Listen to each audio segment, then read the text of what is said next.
Hey guys, what's going on? Welcome back. We're working on doing some windshield stuff today. This is going to be another part of the M35 cab weatherproofing series, and this is just dealing with your folding windshields. So I have already restored the frame on this one. As I mentioned in another video quite a while ago, these are the New Star windshield frames, and they're aluminum. They're not steel. So you don't have to worry about them rusting out again. And if you have one of these trucks and you need to do anything with the windshields, I would suggest just go ahead and buying the replacement New Stars. You'll be money and time and effort ahead just to get the aluminum ones, so you're not doing it again in another couple of years fighting rusting out windshield frames. Anyway, I've already had this apart, cleaned it up, painted it or primed it with self-etching primer because it's aluminum, and then painted it with our Rapco 383 paint. And I put it all together just to keep the glass from getting busted and getting anything scratched up, because there's been a lot going on around here.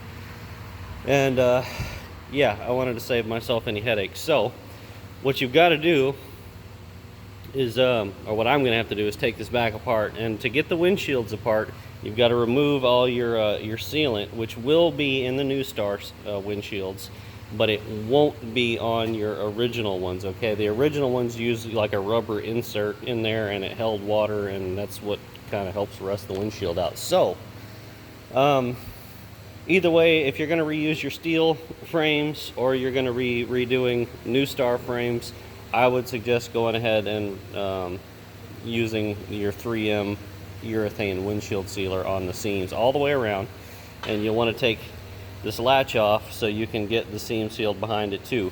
Now, of course, this is the inside, but you don't want condensation from the inside dripping down and getting in there and staying in there, because you've sealed it all the way up to both sides of the latch. So it's just 2 screws, Phillips screws, and an 8mm nut on the other side on each one. So take it off, run your bead of sealant, put it back on.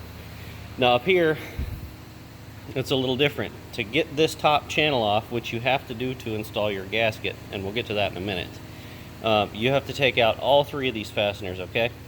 Now these 2 screws just go into like a metal L bracket inside, which goes up, and this bolt or screw and nut also goes through it, a hole in it, not threaded, and then it goes over this way, and it's kind of got like a retention spring which is built into it. It's the same on both sides. So to get that top channel off, you got to take out all 3 fasteners on both sides and then just pull it straight up, or get a flathead screwdriver in here in this gap and kind of work it and pry it up off of there. Then your channel right here will be open, and you can start to run your gasket in. Now you kind of see what I'm talking about there. The channel that holds the gasket is only open at the top on each side. So what you want to do is get your gasket laid out, and it is directional. It only goes on one way. You can put it on either way, but only one way is correct. If you look at this side, it's got a hump on it. If you look at the other side, it's flat. So the hump goes in towards the personnel compartment. So the reason for that is so that the taper can meet the taper in the windshield frame. As you know, it's angled all the way around like that, all the way around. So you want that wedge shape to meet the same kind of thing on the windshield frame and seal. And the flat side goes out, so you've just got a flat surface for wind and rain to beat against and not force itself through. Be careful putting these on. They are a pain. You don't want to tear it. You don't want to tear any of your retaining legs like this here when you're trying to put it together. So you will want to use a lubricant. Now, there's a couple of things you can use to lubricate it before you slide it in. Yeah, that's what she said. You can use soap and water.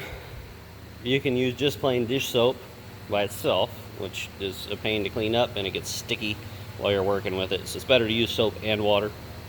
Or you can use a sprayable aerosol silicone lubricant. Do not use a petroleum-based lubricant on this. It will degrade the rubber over time, soaks into it, stays in it, and ends up rotting it prematurely. So, you know, no penetrating oil, no WD-40, none of that shit. You don't want to use that on this rubber. It's not meant to handle it, and it will destroy it. It also is not going to be good on your paint, because once you get oil in between rubber and metal, what happens? It stays there, and then the oil will eventually do away with your paint.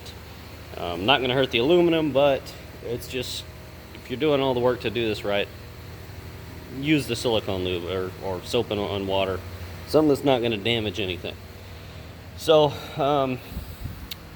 if we were to put this gasket on, it would go on something like this. And these gaskets, you know, they come rolled up and they're kind of hard to get straight, but once you start working them onto the frame itself, they straighten themselves out. So, you're never going to get it straight just laying it out unless you lay it between a couple of pieces of plywood, I guess. But it's going to go on something like that, and what you'll want to do is take this end and start over here, or vice versa. You can start with either end on either end, but make sure you have the taper oriented properly. So what we would do is we turn this back around, and we would start this way. So our top corner is up there, and we would feed this in here, and we would pull it all the way down. We get that corner there. Of course, this won't be here. When you get to the corner here is when it's the biggest pain, because you're going to have to work the whole thing around that corner, and it's going to fight you. It's going to be the same thing when it gets over there. So it is a pain. It's never easy, but patience and lubrication is the secret to getting it done without destroying it. And also, you want to be very careful not to break the window itself while you're doing this. It can be frustrating, and you can kind of get fed up with it, and you have a fit and end up dropping the thing or slapping it with your hand, and these will crack easier than you think. So take it easy.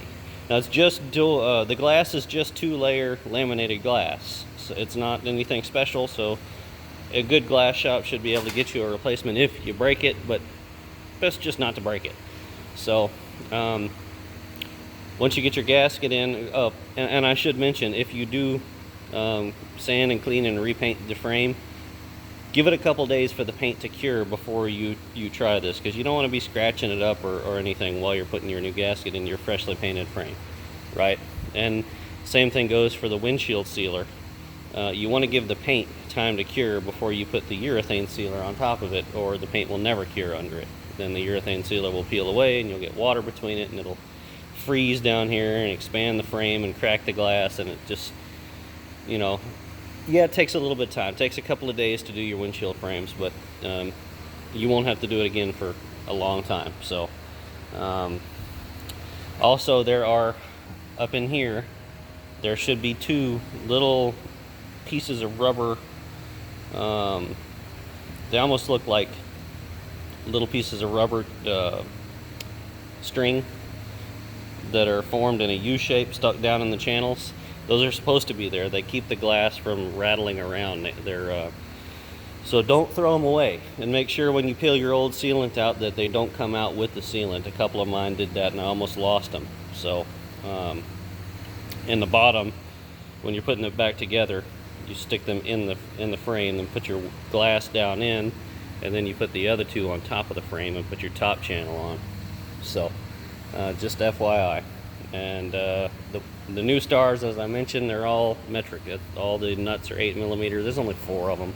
So and go back and you know, paint your fasteners after you get it done. Did I really already scratch that? I think I did.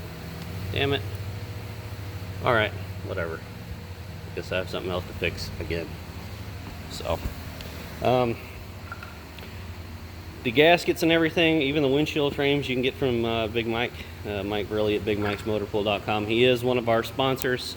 His information is listed in the description box below this video, so if you need any of this stuff, be sure to give him a holler. If you are restoring your parts, you're going to need paint, and you're going to need primer, and all the other cool stuff. Get a hold of Rapco. Their information is also in the description box below. They are another of our sponsors for those of you who are new subscribers and haven't been here a long time, don't know all this. So yeah, if you have any more questions, feel free to ask. I'll be more than happy to answer and help you out with it as best as I can.